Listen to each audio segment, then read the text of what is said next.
kauban mga igsoon. Mapanalanginan gyud ang magwawali. Kunya, ubal sa pagtuo nga ang Ginoo magapanalangin sa silang hatag. Wa dili kayo gatindog. Halos nandito magtinagsa. Kunya, katong caretaker na mo dito, kaya naka-estimate ko na sa tungkol sa balay. Ang caretaker dito, o kayo magpugas niya sa pagtuo, pero gawos-gawos niya ang pagtuo. Nagsigi siya o ako ko siya kapag-observahan kay kauman is balay sa aming ikuyan.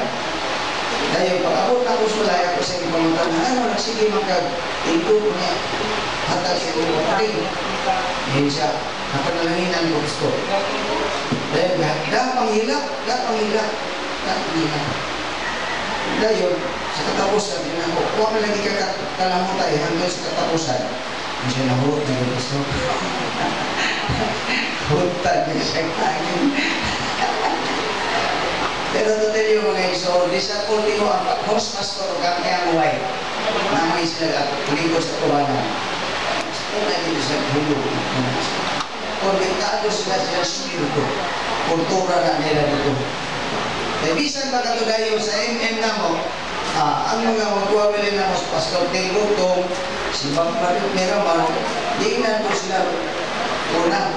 Nga kay Bulong Pastor kay Kuhan ka na naami manilo, mga taga-proprin, na may box naging asin for the world. Kasi isa ka ta, sige ka ta. Pagkatapusan, ninyo di Tilbutong. Saan na ba yung asin? Sinama ko na lahat. Eh, di man pwede mo lukway offering ang atong mga speaker. So, amo na ni Kuramos na lang, kailangan niya ko na mas mag-offering. So, lipay kaya po ng mga alagad sa Ginoo. Nagulit sila mas kalipay. Dati nagpabilin sila, Pastor, iwatang one day dito sa Maragosa kay aircon na room. Pero so ay ang ilang aircon, di butang styler, huwag di kabantay. Kay di ay, anang butang, tugnaw di ay area. Tugnaw ang Maragosa, mura publikin bagyo. So, kung gusto mo kuha na sa Maragosa, tutupuhon. Ang area yun dito ka na muagi ka, di kang kalugar sa Makanhan Crossing, paingon ka din left and right, puros kasagingan. Kunya, ang mamislis sa sagi, aeroplano. Naka-witness ko dito. Kung bakit kadakot na yung sagingan. Aeroplano, mamislis, balik-balik yung aeroplano. Ang pinakot na ay abot aeroplano. Bukay, balik-balik. Namislis Namislis na sagingan. Kaya kung lang kita, alam mo, aeroplano namislis yung sagingan. Karoon ko nagagawang pulpa lagi, aeroplano namislis yung sagingan. Liligid kamas-kamas na naging. May pansin, nakauban ka na kung si Bakay, siguro may bulong yung kayo. Nalamay ko ko yung si Apay, kami po siya December. Si Apay, kailan mo pong Apay?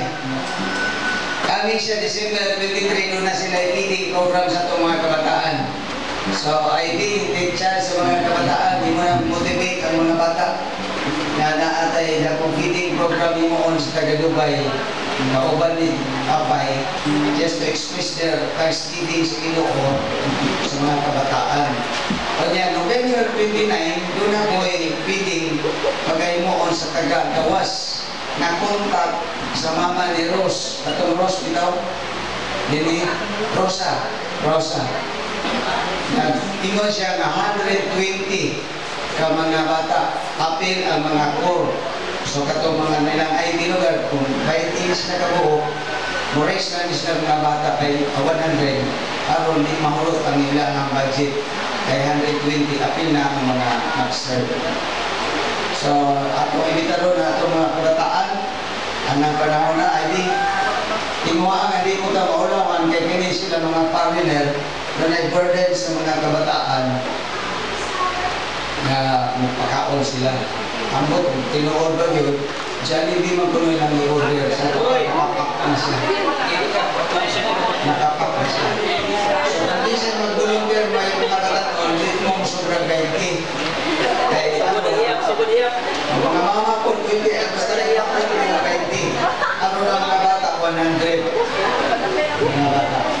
Pero kanang kakapay, pwede sa mga anak, mga mama, mo anigin mo anak kay mutabang mo luto.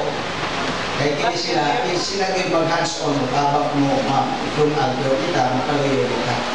Kung kita sa dapit na magluto anak, mga data o mga plato o kadiro, aron po na ma-regular na katong ministers na kabataan. So mamalit ang gamit anak para sa mga kabataan. So that is one of the ministry nili sa atong simbahan buhol. Kung nahuman sa akong wali, ayaw nga itong wali ka rin itaas, kaya ganahan din mo nga nubo mawali. Mag-meeting na para sa atong Thanksgiving karong November 30. Okay na ba? Okay na ha? Araw din na mo mamauli. Kung gusto mo, hindi mo mamauli, kung kinsay mo siyudan o mag-sponsor ng bugas, ay hindi rin na maglongkan. Ang yung kinsay mag-sponsor o sudan, hindi rin na mayuto. Araw na, bisay malangat ang sport, hindi na ito mabalakang magpagpasok ulit. Bisay gusto nga hindi na ito mayuto. Dito mga igsoon, hindi na lang kagwalihan, istorya sa gamay. Dito mga igsoon sa Maragusan. Ang kultura nila dito, marami kapat mahangatag.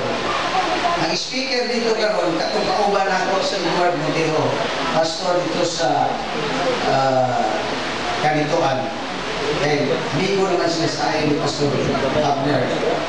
Isaaran siya, sa wapami dito, isaaran siya na speaker.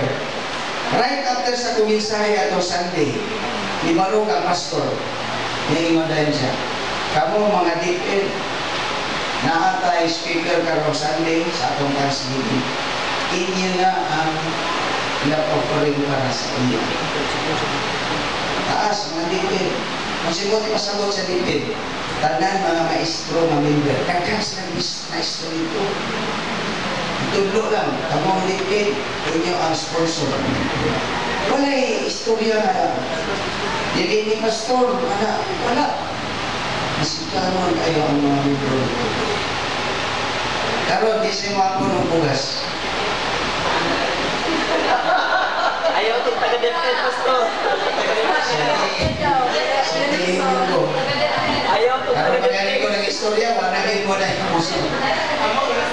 Dahil mga taga-DepEd. Mga taga-DepEd. Kapsak. O kaha, atong ingno na lang, mga MM. Okay. MM, inyong bugas.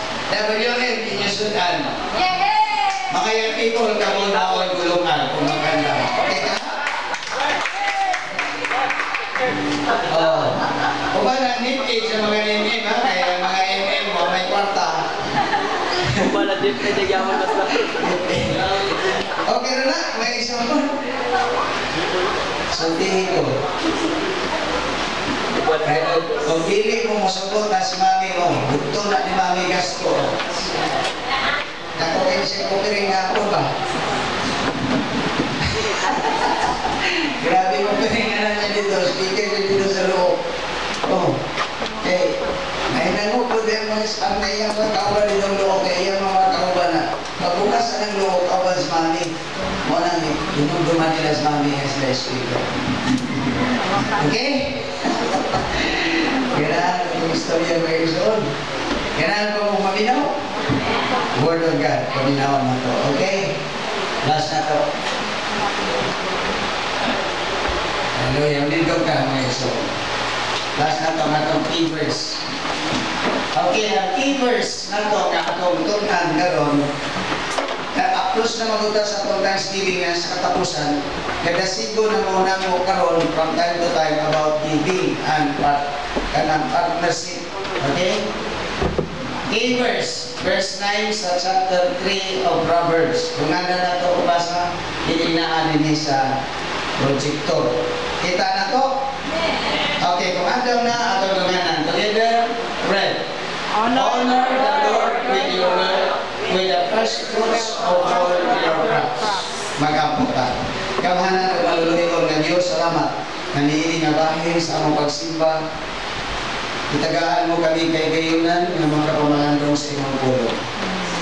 Nagaampo ako, Diyos, na ikwekinin mo ang mga pulo. Dihugi ang imong alagad. Panalangin ang tanan na makapaminaw ni Diyos. Ang itugyan kini kami mo, Diyos. Kaya among ila sa among pagaling. In Jesus' name. Amen. Kapalikod ka mo, ang tulungan sa mauna itong pagkumalan doon. Pagkaingon din honor the Lord. Ano sa word honor? Sa dito siya. Pasidunggi. Pasidunggi ang Diyos. Pasidunggi ang Ginoo. Okay, ingay mo kagalingon, pasidunggi ang Ginoo. Salamat sa Ginoo, dapat ay higayon na makapasidungog sa Diyos. Amen ba? Kanina sa ato ang meditation sa devotional, ang subject was worship. Kasama sa gingon din worship the Lord in the beauty of His holiness. Kini worship or honor the Lord. Ingon na gihapon mag-explore. So, kung mo ingon ang honor the Lord, okay, ato ni siyang tunan sa unsa o kanusa o unsaon para kasiguro sa Diyos. Next, introduction. Our scripture for today challenges us to honor the Lord. How then we can honor the Lord? Sa unsa nga paagi nga kita makapasidungog sa Dios. Many songwriters include the praise, we honor you, Lord, we give you the highest praise, and many other praises that denotes honoring the Lord. But how do we honor Him, or how can we honor the Lord? Hindi naman na, but how do we honor the Lord? Sa unsa nga paagi na kita makapasidungog sa Dios, or how can we honor the Lord? Sa unsa nga paagi. Okay, next. Message. Honoring the Lord with our will involves a tough decision. Kung mag-hisgot ka sa pagpasidungog sa Diyos, uban sa ato sa labi, ini nagkinahanglan o dili sayon nga desisyon. Tinood ba? Dili sayon. Because wealth does not simply mean riches and possession. Wala lang magkapasabot nga mga handi lang o atong na angkon. Wealth means all that we are and all that we have. Sa ato pa honoring the Lord with our wealth, nagkapasabot nga unsay anaa kanato kung unsay ini nga kinabuhi atong pasidungog sa Dios. Nakasunod na tayo leksyon. Okay, next. Giving our best to the Lord, number 1, sa pagpasidungog nato sa Dios. Ang sa word ngayon mong nakita niya, honoring the Lord with our best. Ha? So, kung mo yung honoring the Lord, number 1, kinahanglan ang atong pagpasidungog sa Dios, ato siyang pasidunggan sa pinaka the best sa ato ang naangkon. Meaning, ingon siya esteems Him highly. First fruits of all our or your crops and not the leftovers. Kaghanan, ato ang mga pagpasinungog sa Dios, ato na lang mga salig. Pero kini nga pagtulunan, nagpainungkon ka nato, nga ang ato pagpasinungog sa Dios, kinahanglan nagagikan ka nato sa pinaka-the best. Hingay mo kaugalingon, pinaka-the best. Pinaka-the best. May kung gihimo sa Dios ang pinaka-the best niya na gihimo aron kita maluwas why rason na di ka muhimo o offer o pagpasulong mo kanya sa pinaka-the best. Are you with me? Amen. Amen. Amen. Believers have to set aside the tithes first and foremost unto the Lord. Bring ye all the tithes. Meaning, ang pagpasidungog sa Ginoo sa pinaka-the best view nato na angay himuon mao nga ang ikapo ato yung aside, iuli, ato ipahaluna, dili na to hilabta. Mao na siya ang pagpasidungog sa Dios. First and foremost, ingon siya niya, dili man na imo, set aside, iya na sa Ginoo. Amen ba? Di ka mundang aniwali mga igsuon, hangtod dili tatanan, mahimong mailhan nga mga idols. Sagot mo na mga igsuon. Doon ay gihimo ni Jay, salamat ni Pastor Jay, sa ato mga tight envelope, plastic na siya, hindi na siya tayo ingon na mabasa. Di ka magalaga, nungalan ko adito. So kung naa ka, anak nagabugat, ito ay pangalan nito ni Himo ni Jay. Kung wala, ina si Jay, balay ako ini. Pero kung gusto ni hapon ka, mga tayo na mga envelopes na itong ginaandam dito. Brown envelope, natay white envelope. Okay na ba mga isor? Minaw kayo. Time meaning, ikapo. Dili ni nag-ingon nga ang mga estudyante excited. Mga estudyante included. Ano ba mga estudyante? Nano, doon na ba mo ikapo? Kuha ang ikapo? Yes. Ang inyong tanang nga alamans ko ay ikapo. Mind you. You are giving your best to the Lord. Amen? Amen ba? Okay. Ingon siya din na, bring all your tithes. Dagko na to ang atong tanan na ikapo. Kung ka na mga igsoon, bring ye all the tithes. Nang ye is you. Bring you. You bring. Ingon siya din na, all your tithes. Not partial, not part, but all. Okay na ba mga igsoon? Amen. Doon na igulungok, kinahanglan, magpatalihod. Amen? Amen. So believers are to set aside the tithes first and foremost unto the Lord. Una yun, kahit hindi na siya. To be saved, naging kamatintal. Next. Corinthians, 1 Corinthians 16:2. On the first day of every week, each one of you should set aside some of money in keeping with his income, setting it up so that when I come, no collection will have to be made. To be safe, kung doon ay weekly payroll every week, bi-monthly or 50, 30, isina o katapusan, set aside immediately the money. Priority. O salamat ko sa akong anak na puntawa sa Manila karon ng mura na kamata siya aling ikapo. Dili usahay lagi sa yun. Sumala sa akong pasiuna kamihan na kinahanglan desisyon yun. Hindi pa dugay naka-decide yun siya. Hindi ang ipadala din sa akin. Nakakaw siya ko. Wala niya ko. Ngayon siya, kita na ko ang kinabuhi ko muna na di ko gahitan. Ikaroon na naghatag. Muna ito lang. So, take time. Amen? Amen. Amen. Next.